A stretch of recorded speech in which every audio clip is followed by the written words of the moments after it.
Hundreds of community centres in England have closed in the past 10 years. Sure start centres have disappeared here and there. But have a listen to this.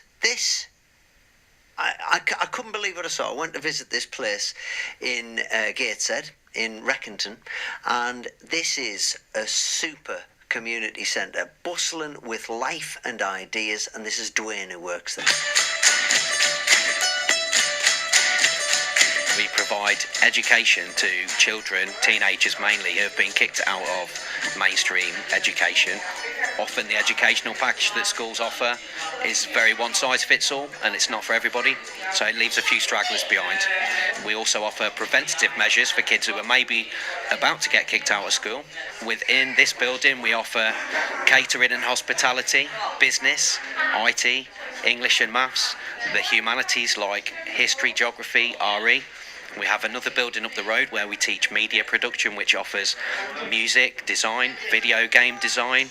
So much going on here. It's a whirlwind of activity just coming in. And you're offering basically hope for a lot of people who might have none. That's right, yeah, and it's not just the educational side of things that we offer. There's so much goes on for the community, and we tie that in with what the students do. So while they're learning catering and hospitality, we offer a fair share market with reclaimed food, and people come in and they can buy 20 quid's worth of shopping for £4, and the boys will cook a meal which will be then served ready for 12 o'clock when it comes out, when the food's ready to go. So there's so much goes on. We have a dance school, we have fitness classes, we have bingo nanas, we have an over 60s gentlemen's group, we have pigeon fanciers. The list goes on. There's literally so much goes on in one building that I can't name it all. It does feel like, you know, my kids went to a sure start centre, and some of them have disappeared, and people say, well, are they needed? Were they needed?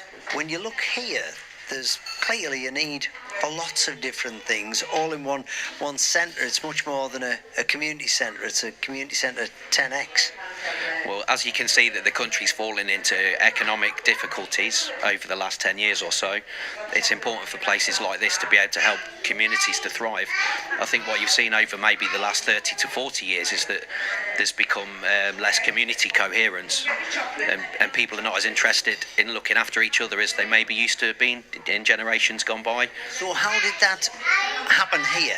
Why do you think, as you said, the shutters were down? What turned things round here, and what could other places do to maybe replicate this or copy this? I'd say put as many activities on as you can and hope for the best. It's all in the marketing as well. If nobody knows you're there, then nobody's going to come. It's that field of dreams thing. If you build it, they will come. If you put on yoga, if you put on dance, they'll come. Yeah.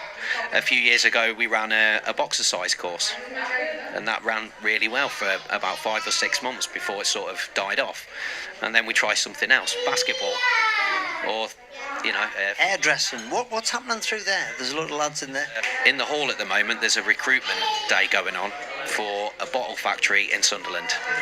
So they're renting the room off us. We also have a salon in there, a beautician. She's the second best salon in England. You know, there's so much going on. We have 4 buildings, and there's something completely different in every building. Well, there you go. A super duper community centre. Fantastic place. Thanks for the welcome you gave me there in Reckington. It said Springwell on the address, but it's Reckington really. Brilliant. Well done, Duane. Well done, everyone who's there. So this place, the shutters were down, and it's just revitalised the whole darn thing. It's phenomenal when people have energy like that, isn't it? He didn't look like he had any stress marks or wrinkles or anything, and he's got groups left, right and centre, and there's a cafe and a beauty salon and everything whirling around him, running the whole thing, brought it all to life. So some people just have that level of calm, don't they? He's one of them. An ability to juggle. No, I'm not.